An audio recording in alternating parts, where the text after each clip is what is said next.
We're next going to hear from a champion country, Fiji. The minister is Inia Seruiratu. He's got rather a large portfolio. He's the Minister for Agriculture, Rural and Maritime Development, and Natural Disaster Management. But I'm told that he's more popularly known as the climate change champion for COP23. Honorable Minister. Thank you. Let me, first of all, again, convey how privileged and honored Fiji is to be part of this Commonwealth Blue Charter. For us, this is not something new. This is a journey that we had started long ago, and of course we continue to champion issues on climate change and of course oceans as well. Back in 2017, you would be aware that we co-hosted the World Oceans Conference in New York with Sweden, and that continued into COP23. And of course we urge all countries, members of the Commonwealth, to help us with the oceans pathway, which we are advocating. And of course we look forward to your support, because the ocean is important for all of us. And of course you cannot deal with ocean issues in isolation, because oceans and climate change are interrelated and interlinked. Oceans and of course climate change has affected us significantly.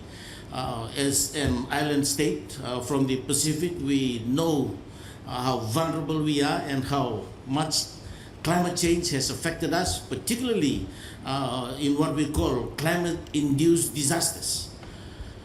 We've had a series of Category 4 and Category 5 cyclones within the region, and I came here last week and we've just had 2 cyclones within a period of 2 weeks, which brought in, again, huge devastation to the country. And of course, this is what we are experiencing in the Pacific. Vanuatu experienced a Category 5 cyclone, Cyclone Pem in 2015.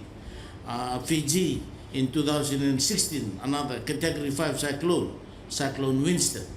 This is the linkage between the warming of the oceans, let alone acidification and the rising sea levels. It has affected us significantly, and we are happy and privileged to be the champion under the Blue Charter of the Ocean and the Climate Action Group. We are focusing on a few areas under the Ocean and Climate Action Group. Firstly is on marine ecosystems and blue carbon, which includes the financing and coastal habitats and ecosystems. We all know how important the ecosystems are, particularly with biodiversity, which is linked to our food security and so forth. And we will work with partners on blue carbon, developing financial mechanisms that recognize and fund the role of mangroves, seagrass, coastal wetlands and coral reefs in sequestering carbon, as well as supporting marine protected areas. And of course, with other co-champions here, we will also work with the mangroves and coastal resilience action groups, and of course existing partnerships. Second is action for islands and coastal cities and settlements. We will work with island states, coastal cities and settlements, and Commonwealth Sustainable Cities Network, ICLE, and other key partners on clear 20 and 2030 targets on resilience, emissions reductions, and ocean health. We know that under the Marrakesh Partnership for Global Climate Action, it is divided into thematic groups, and of course there will be strong linkages, particularly in the areas of island states and coastal cities and settlement. Thirdly is to support the ocean pathway engagement in the UNFCCC. I've stated that Fiji is already working with its partners and friends on bringing an ocean pathway into the UNFCCC process, and we encourage you to join us in the Ocean Pathway Partnership to ensure that the significant role of the ocean and climate change is recognized and integrated in the relevant UNFCCC processes. Fourth is maritime transportation and impact on oceans. We would like to ensure high ambition targets on reduction of emissions from the maritime shipping sector by working through parties to the IMO and voluntary commitments from the shipping industry, and we think the private sector can be even more ambitious than the new IMO targets. And fifth and lastly is on ocean acidification. We support the work of the Ocean Acidification Alliance and encourage national and regional chapters that implement action plans on acidifications within our Commonwealth family. And let me just say in conclusion that we are serious on tackling plastic pollution as well.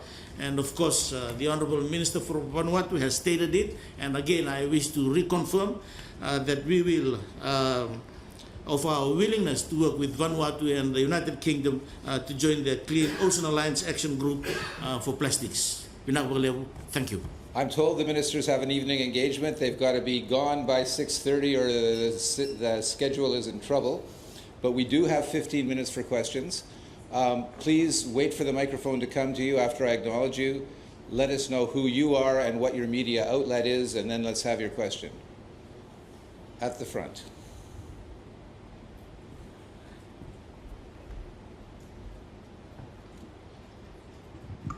Thank you, Vanya Mokali from the Malta Business Weekly. I would like to ask a question to each minister, but that would not be fair.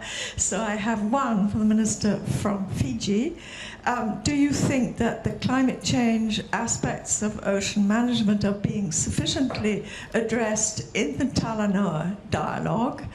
And in the Bonn Intersessional, do you think there should be a discussion of this issue, even if it has not been reflected in the Talanoa dialogue reports? And what is your game plan or your hopes for COP24 on this issue? Thank you. On the Talanoa dialogue, the three basic questions that will be addressed in the Talanoa dialogue is on where are we, and where do we want to go, and how do we get there. I've talked about the health of the oceans and, of course, how the ocean contributes to lowering carbon emission as well. It is a natural carbon sink, and we're talking about improvements in or reducing carbon emission. Definitely, oceans can be a part of this. It's entirely up to the parties and the non-party stakeholders who are going to perform or participate, in the Talanoa dialogue to bring up their own stories. And the portal has been activated, and there are submissions coming from parties and non-party stakeholders. And of course, I've also talked about the various thematic areas and the different coalitions and initiatives that are involved. And of course, they have the right to choose the stories that they come up with in the Talanoa dialogue. But definitely, I agree that the ocean is a significant part, or plays a significant role in the solutions to the carbon emission and of course the reduction to pre-industrial level. On preparations for COP24, the parties decide what are the issues that will be raised, and the presidencies, they draw their mandate from the parties. But I've talked about Fiji championing the work on the ocean's pathway. And of course, this is probably how we can slowly put in the issues related to the oceans into the main agenda under the Paris Agreement. I cannot make any commitments on behalf of the COP24 presidency, but let me assure you that under the COP23 presidency, oceans is high in our agenda and remains a priority. Thank you. Thank you. There's a question just behind, and then we'll move to this side. Yes, please. My name is Alex Pascal. I'm from the Broadcasting Industrial Council of the National Union of Journalists, and I travel nationally in education. I'm rather heartened to hear what you all are saying as countries that might be seen as lesser countries. What you're wanting, does the West, the big ones who are the ones to really get it implemented, are they listening to you? Is this tune that you're singing understood by them? and are they willing to take it on board? The question is thrown to all of you. Thank you. My simple response to the question is, I'll just quote the words of the COP23 presidency, the Prime Minister of Fiji. We are all in the same canoe. Climate change affects all of us. And if it does affect all of us, then we have to take responsibility as well. All of us. It's about shared responsibility. We have to take ownership. We have ratified the Paris Agreement, but are we doing enough? Perhaps not. But we have to take responsibility. The IPCC report tells us that we are way off target. We are preparing the Talanoa dialogue to see how well we have